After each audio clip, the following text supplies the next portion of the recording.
Hey, hi everybody. Welcome to Mental Wellness Today presents Recovery Blog with Bill MacPhee. I'm your host, Bill MacPhee, and welcome to today's blog. Today is Wednesday, November the 12th, 2014, and we just got over Remembrance Day yesterday and Memorial Day there in the U.S. And just want to say thank you to all of those soldiers and veterans who participated in fighting for our freedom. And we're so grateful that we do have our freedom in North America, in our countries, and it's a great thing to have. We need to not take that for granted because it's not. Yeah, it's not an easy thing to do is to have freedom, and so we got to fight for it. Anyways, moving on. Listen, today what we're going to talk about is I want to talk a little bit about Dr. Amador's book. I just finished that. I'm Not Sick, I Don't Need Help is the title of that. And then we're going to talk a little bit about another book I'm just started to read called The Power of Focus. And it's really very important book, very neat book, simple book, but I'll talk a little bit about that there. And then I'm gonna answer a couple questions. There's a couple questions, one question from Robert, and then another question from Vicki to do that. So if you're just joining us, once again, my name is Bill MacPhee, and I'm the publisher and CEO of Magpie Media, and we publish the SZ magazine as well as have different videotapes and or CDs, DVDs, and different educational material regarding mental illness. Okay, so let's begin. So I finished Dr. Amador's book, To Cry. It's called I Am Not Sick, I Don't Need Help. And basically what that book is deals with insight into our illness, especially with schizophrenia, insight into illness. And actually, it talks about what's called anosognosia. Anosognosia basically means lack of insight, or basically it means that the person with an illness, say such as schizophrenia, will not admit that they're sick or that there's nothing wrong with them. And Dr. Amador kind of argues and says that that's a symptom. That's one of the symptoms of schizophrenia. And then not all people have that. I mean, to a certain degree, when people are in psychosis or out of reality and going through their delusions and hallucinations, and we believe it's so real what we're going through, so we do not believe that we're sick at that time. However, some people develop eventually when they get back to reality or they're being treated, they get back they get back to reality and they can understand that they're sick and they had some insight, but there's still people without insight as well. So basically, Dr. Amador is also the founder of the LEAP Institute. And in his book, LEAP, what LEAP stands for is listen, empathize, agree, and partner. And that's the basics, the foundation of trying to get somebody help who doesn't believe that they have an illness. Now, in saying that, the book also talks about it's not that important that somebody needs to acknowledge that they have an illness, but the whole idea about LEAP is getting people treatment, getting them to where their symptoms are under control and they're having a better quality of life. Now, the thing is that with LEAP and in the form of, for example, with listen, you want to listen to the person and be able to reflect back what they said to you, really 100%. So they get to trust you and they can understand what they're going through by listening to them and repeating what they just told you. And then that creates some empathy. We work on empathy and then also then agreeing with them, but not buying into their delusions, but agreeing with them in certain ways that this is difficult and what they're going through is not very, very good and everything like that. Agreeing and then partnering, trying to get them to maybe not understand that they have a mental illness, but at least understand that they need treatment. And that's what this book what does. So it's really a great read. We're going to be featuring it. We're going to be reselling it for Dr. Amador in the near future on our products, on our e-blast, and on our website and things like that. So it's really neat, and I'm going to be reading more about this. Dr. Amador recommends some different books, and I'm going to be reading on this. But I haven't come to a conclusion. I don't have it straight in my mind, or a clear opinion about anosognosia. I know that some people have insight and other people don't. I want to investigate that a little bit more, and learn a bit more about that. And one of the things that he gives an example about that is where some people who have had strokes, they may be paralyzed on one side of their body. And on the paralyzed side of their body, if you ask them, can you raise your arm? And you can look at them and they're not raising their arm will not raise. But in their own mind, they believe that their arm was raised, that they raised it. And so that's kind of what he's using an analogy as well with anosognosia. Okay, moving on. I finished that book and I started another book. Another book was called The Power of Focus. And this is a really, really neat book. And what I caught on to a little bit is that a lot of times when you have books that talk about, time management or getting things done, we always hear about discipline, discipline, discipline, discipline, discipline. Well, I know that I'm not a disciplined person, and if you look at discipline, even as a bad memories or something, if you're being disciplined, it's like you're being disciplined at school or you're being disciplined at home, or it just seems like punishment or something bad. Where in this book, it talks about focus.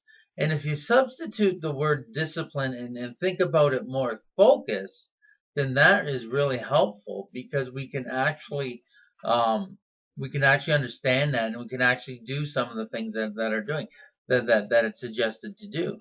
For example, you know what? Now I don't listen to the news a lot anymore. I'd rather read or get to my to-do list and do what I have to. So it's all about focusing. And so I'm only started the book. I'm probably only a quarter way through, but it's a very interesting book, and I just definitely made that distinction that focus is not discipline, and it just puts it in an easier light to do. Okay, let's get over in. I want to talk a little bit of a question from Robert. So let me just read this thing here. Robert says, "Hi Bill, you may or may not remember me, but I am Robert, and my younger brother Brian has been victim of disease schizophrenia all his life. You also had conversations with our late mother, and graciously spoke for her when she ran the Schizophrenia Society of Ontario Aurelia chapter back in the 90s. You were so inspirational, and I remember the one thing that was key point for you was schizophrenia not being a mental illness, but brain disease. And I remember in one of your speeches you stated, you get better from an illness, but you do not get better from schizophrenia. If that is not exact quote, I apologize, and if you could give me your quote on that, it would be much appreciated. I am currently studying at Georgian College here in Barrie, and one of my courses, Communication Essentials, has final research essay that has to be kind of like a debate or have argument in it. One thing I would like to include in this essay is what I believe is the fact schizophrenia, a brain disease and not a mental illness, and should it be classified a brain disease? Well, good question, Robert. And I'm not really sure when I talked to that group in the 90s what I really said. I know that I've been doing a lot of speaking and a lot of conferences, a lot of workshops, and so I can't remember that particular time of being there. However, what I should say is that I think that how we should look at schizophrenia is not necessarily as a disease or an illness. I think it's more of a syndrome. I really think that we need to call schizophrenia, or really understand that we need to look at schizophrenia as a syndrome. And the reason for that is because there's no two cases of schizophrenia alike. Like, for example, with positive symptoms of schizophrenia, you may have delusions, you may be paranoid, you may have hallucinations, you may have hear voices, you may think that people are reading your mind or they can read your mind. You have all these positive things that shouldn't be part of your personality, but they're there are known as positive symptoms. As well as schizophrenia, you have what's known as negative symptoms or deficit symptoms. And these symptoms are symptoms like lack of motivation, a lack of drive, a lack of energy, an emotional bluntness and a blandness. Depression could set in. You have a lack of joy. These are negative symptoms. But you have to remember that everybody's an individual, and not everybody will have all of those symptoms. Everybody. There may be a few positive symptoms and a few negative symptoms, or combinations of both. So really, it's kind of a all over the place, and it doesn't hit everybody exactly the same thing, the same way. So that's why it's a syndrome. Even though those symptoms are classic, or there's positive symptoms and negative symptoms, classic symptoms, because everybody is a little bit different and not everybody shares the same symptoms. It's good to say that it's a syndrome, that there's a variety. Plus, in the genetic factor, they'll say that with schizophrenia, the genetic factor is that then it's not only one gene. It may be a different genes, or a different series of genes that cause the illness of schizophrenia. We just don't know. But I think that it's easy. I think that if we get used to calling it a syndrome, then I think we're more accurate than calling it an illness or a disease. And I think that what Robert, to my point of the illness and disease, is that I think I said that a lot of times an illness, if we look at an illness, we think that an illness we can get ill, like we're ill with a cold or the flu or chicken pox or something like that, and we get healed from them, or we recover from them. Where with a mental illness like schizophrenia, we don't there's no cure for it. Symptoms can be controlled, and you can have a great quality of life, but it's not as if it's an illness. It's more of a disease or a brain disorder. But I'm getting more and more used to recognizing schizophrenia as a syndrome. Okay, let's move on to Vicky's question. Vicky says, why young adults with mental illness avoiding working? It appears that they feel as they don't fit in and don't know how to act appropriately. In many professional situations, is it social training they need, or misperceptions on their part? Constantly they choose not to work. How can a parent help them establish themselves as a productive member of society? Well, Vicky, good question, and I'll touch on this. For those of you who know a little bit about me, I have working on a DVD series called the Bright Future Program, and the Bright Future Program basically has 6 pillars to it. It's spiritual, relationships, family, mental health and physical health, and finances, and working, volunteering, and careers. And basically, this question about working and why don't people get jobs, different things like that, falls under the working and that. Now, I want to tell you, it falls under working and vocation and volunteering. And I want to tell you a little bit about that. And the fact in that pillar is what happens is a couple things.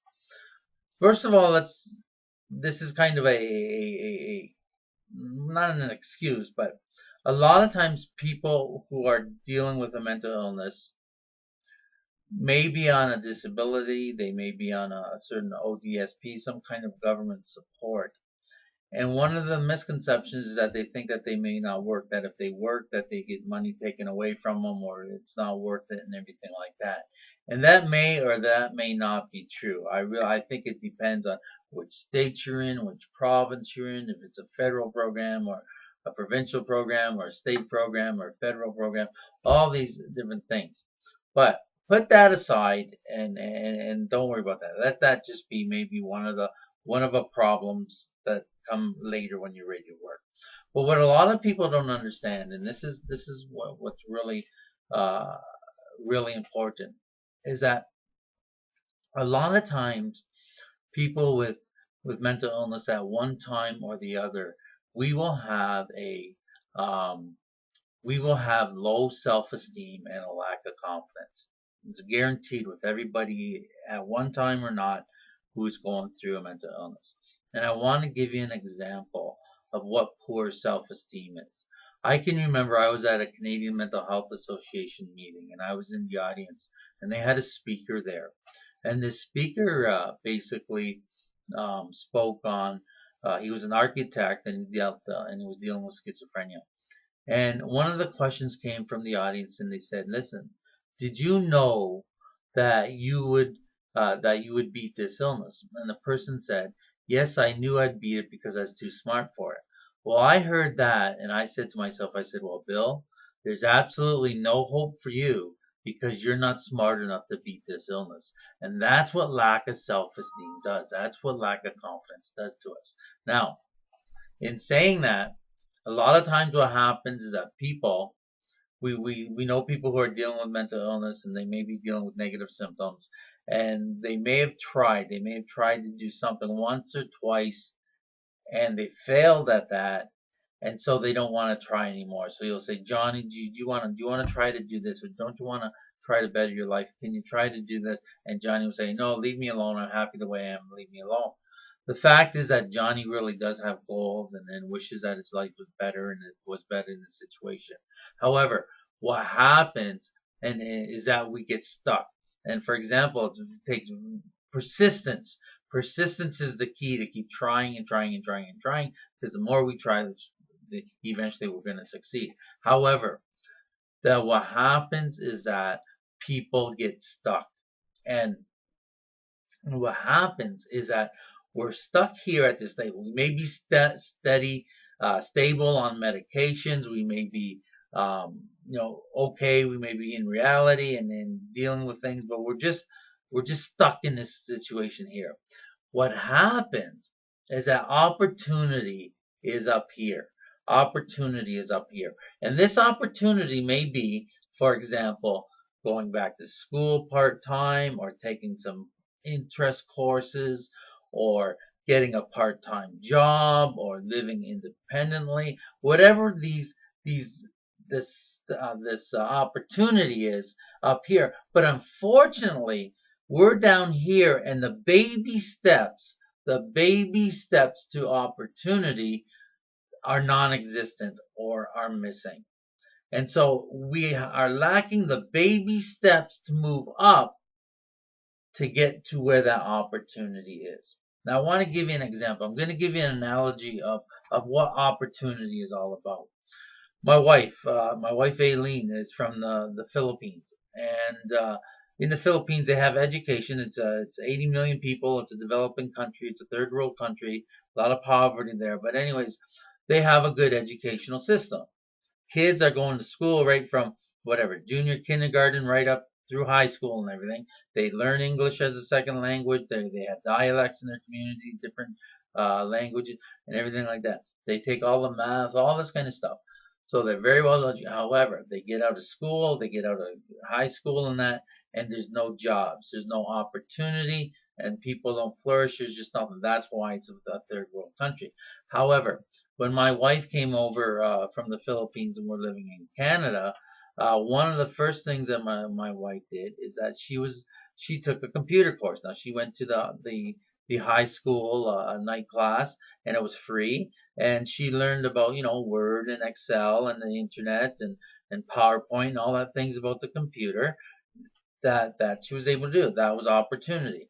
Later on, she was able to take a correspondence course. She took a correspondence course in bookkeeping, and then eventually she went to school for bookkeeping at the college, and then eventually she got her driver's license and got a car. Eventually, then she also took a personal support worker course, and she's working as a personal support worker at a nursing home here. So all these opportunities existed, and she was able to pick up those skills and learn and do that. Now, that's the same analogy as when we're down here stuck and opportunity is up here, but we need those baby steps of doing that. And that's what kind of my focus on is with the Bright Future program, is to basically be teaching people how to have a better quality of life with those 6 pillars. And if you want to know more about that, just email me. And if you do have a question for me, just give me an email at bmacphee@magpiemegs.com. And if you have a question for me, feel free to give me a question. Just email me again at bmacphee@magpiemegs.com. If you want to learn more about me, actually I have this book that I've written, To Cry a Dry Tear, Bill MacPhee's Recovery and Journey of Hope with Schizophrenia. And we also have this documentary that was done called Life After Mental Illness. And you can get these tools, very helpful for you. I'm telling you, everything we do here is trying to help you. And with going to mentalwellnesstoday.com, you can find those products and order them. But if you have a question, just email me at bmacphee@magpiemegs.com. And remember, recovery is when you wouldn't want to be anybody else other than who you are today. And that's what the goal is. And remember, there is life after mental illness. Thanks, and have a great day. And thanks for watching. And maybe you can share this YouTube video with somebody and try to follow us. So until next time, have a great day. May God bless you.